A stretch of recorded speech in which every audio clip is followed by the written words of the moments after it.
आर्या नाम की एक लड़की जो अपने कॉलेज के बाहर अपने दोस्तों के साथ खड़ी थी, अपने पापा का इंतजार कर रही थी। उसके पापा अथर्व उसे लेने आते हैं। अथर्व एक पायलट है। कार में घर जाते हुए आर्या अपने पापा से कहती है कि उसका पूरा ग्रुप घूमने ट्रिप पर जा रहा है और वो भी जाना चाहती है, पर अथर्व इसके लिए मना करता है क्योंकि ट्रिप पर लड़के भी आ रहे थे। लेकिन आर्या ट्रिप पर जाने की जिद करने लगती है। वो लोग घर पहुंचते हैं। घर पर भी यही डिस्कशन चल रहा था कि आर्या ट्रिप पर जाएगी या नहीं। आर्या के कहने पर अथर्व मान तो जाता है कि आर्या ट्रिप पर जा सकती है, पर एक शर्त रखता है कि आर्या के सारे फ्रेंड्स के नंबर उसको देने होंगे और आर्या जहां जहां जाएगी उसको वहां की लाइव लोकेशन शेयर करनी होगी। तब आर्या पहले तो मना करती है कि मैं ऐसा कुछ नहीं करने वाली, पर ट्रिप के कारण वो मान जाती है। फिर अथर्व कहता है कि अभी ट्रिप पर जाने में काफी टाइम है, तो जब तक हम साथ में अच्छा टाइम स्पेंड करने के लिए अपने फार्म हाउस पर चलते हैं। अगले दिन ये सब अपने फार्म हाउस की ओर निकल जाते हैं। अथर्व की फैमिली में आर्या की माँ बीना और एक बेटा भी है, अंश। अब रास्ते में इन्हें भूख लगती है, तो ये सब एक ढाबे पर रुकते हैं जहां अथर्व सबके लिए पराठे मंगवाता है। पर यहाँ आर्या पराठा खाने से मना करती है क्योंकि पराठे बहुत ज्यादा ऑयली थे।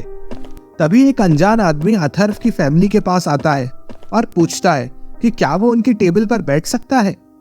अथर्व उसे बैठने देता है। वो आदमी अथर्व की फैमिली से बातें करने लगता है और वो अपना नाम प्रताप बताता है।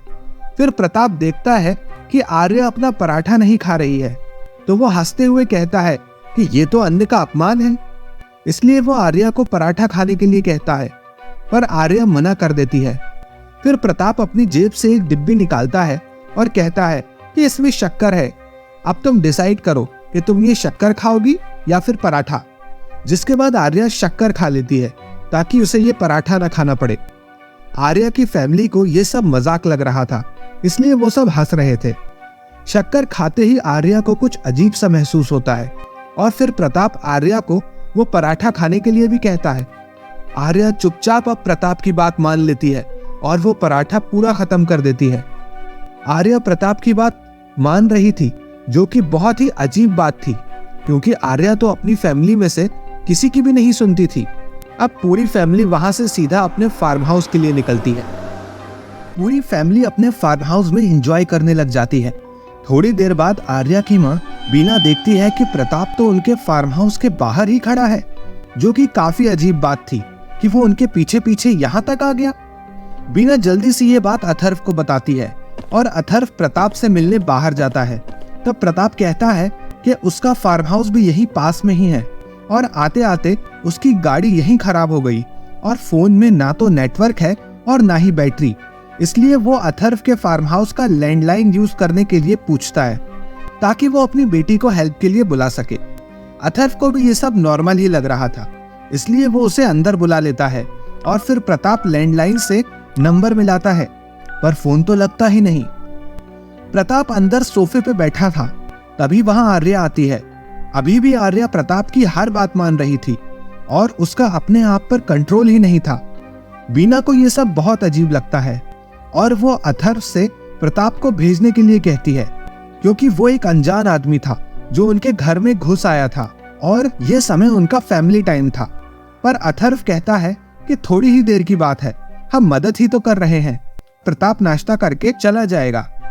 यहाँ प्रताप और आर्या बातें कर रहे थे, जहाँ प्रताप के पूछने पर आर्या उसे सब कुछ बता देती है कि वो सब लद्दाख ट्रिप पर जाने वाले हैं, जिसके लिए उसके पापा मना कर रहे थे, लेकिन अब वो मान गए हैं। यानी आर्या ने प्रताप को काफी सारी पर्सनल बातें बता दी थी। तब प्रताप कहता है कि तुम किसी ट्रिप पर नहीं जाओगी और अब तुम मेरे साथ मेरे घर चलोगी। तभी अंश आर्या पर एक बॉल फेंकता है और ये देखकर प्रताप आर्या को कहता है कि इसको खींचकर चाटा मारो। तब आर्या ऐसा ही करती है और अंश के गाल पर चाटा लगा देती है, जिसके कारण अंश रोने लगता है। अथर्व और बीना आर्या को डांटते हैं कि अपने भाई को ऐसे कौन मारता है। तब आर्या कहती है कि ये तो मुझे अंकल ने करने के लिए कहा था। जिसके बाद अथर्व और बीना को प्रताप पर काफी गुस्सा आता है कि ये बाहरी आदमी ये सब क्या कर रहा है। तब अथर्व प्रताप को घर से निकल जाने के लिए कहता है पर प्रताप कहता है कि अब मैं कहीं नहीं जाऊंगा। जिसके बाद अथर्व प्रताप का हाथ पकड़कर उसे निकालने लगता है। तब प्रताप आर्या को कहता है कि अपने घर वालों को मुझे बाहर निकालने से मना करो। ये सुनते ही आर्या वैसा ही करती है और प्रताप के लिए अपने मम्मी पापा से लड़ जाती है। यहाँ तक कि वो अपने पापा को धक्का तक दे देती है कि अंकल कहीं नहीं जाएंगे। प्रताप ने आर्या को पूरी तरह से अपने वश में कर लिया था, जो वो इतना पागलों की तरह रिएक्ट कर रही थी। फिर प्रताप अथर्व को दिखाने के लिए आर्या से चाय की पत्ती खाने के लिए कहता है और आर्या पूरी चाय पत्ती खा जाती है। फिर प्रताप आर्या को लाइन से जैसा जैसा करने के लिए कहता है, आर्या वैसा वैसा ही करती जाती है। यानी कि प्रताप का तंत्र काफी मजबूत था, जिसमें आर्या की सोचने की शक्ति ही चली गई थी और वो बस प्रताप की कठपुतली बनकर रह गई थी। अब प्रताप आर्या से कहकर उसके पापा को ही चांटा लगवा देता है। फिर वो सबके फोन तोड़वा देता है और लैंडलाइन की वायर भी निकलवा देता है। इसके बाद प्रताप कहता है कि वो आर्या को अपने साथ ले जाना चाहता है, लेकिन अथर्व और बीना अब डर के मारे कहते हैं कि ऐसा मत करो। तब प्रताप उनसे कहता है कि आर्या को मेरे साथ भेजने के लिए मान जाओ, वरना मैं तो आर्या को एक ऑर्डर देकर भी अपने साथ ले जाऊंगा। और तुम्हारी परमिशन अभी इसलिए चाहिए ताकि फ्यूचर में आर्या के मन में अपनी फैमिली के लिए प्यार न जाग जाए और मेरा वशीकरण न टूट जाए। इसलिए जब तुम खुद उसे मेरे साथ भेजोगे तो ज्यादा अच्छा होगा। फिर वो कहता है कि बस तुम ये कह दो कि हम आर्या को तुम्हें अर्पण कर रहे हैं और मैं तुम सबको बिना कुछ किए आर्या के साथ चला जाऊंगा।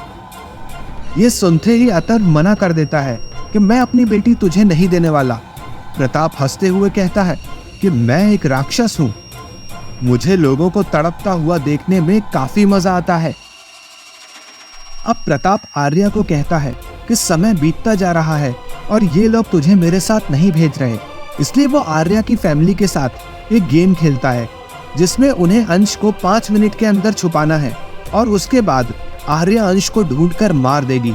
तब अथर्व और बीना जल्दी से अंश को एक जगह पर छुपा देते हैं और प्रताप आर्या को गुस्सा दिलाकर अंश को मारने के लिए कहता है। फिर आर्या जल्दी से ऊपर जाकर लॉक्ड रूम को तोड़ देती है, क्योंकि उसे लग रहा था कि अंश उसी में होगा। पर अथर्व ने अंश को कहीं और ही छुपाया था, जिसको आर्या हर जगह ढूंढने में लग जाती है। थोड़ी ही देर में अंश आर्या को छत पर मिल जाता है। उसके मम्मी पापा बहुत कोशिश करते हैं अंश को बचाने की, पर आर्या अंश को छत से नीचे गिरा देती है। अंश की हालत काफी ज्यादा खराब थी।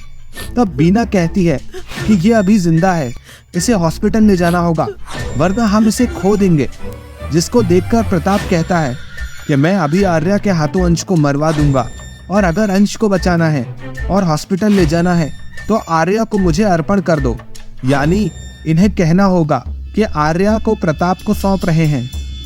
तब अथर्व और बीना इतना टॉर्चर हो चुके थे कि उन्हें अंश को बचाने के लिए कहना ही पड़ता है कि हम आर्या को तुम्हें दे रहे हैं। फिर जाने से पहले अथर्व आर्या को गले लगाता है और चुपके से उसकी पैंट में अपना फोन डाल देता है, ताकि वो अपनी बेटी का लोकेशन ट्रेस कर पाए। जिसके बाद प्रताप आर्या को लेकर वहां से चला जाता है।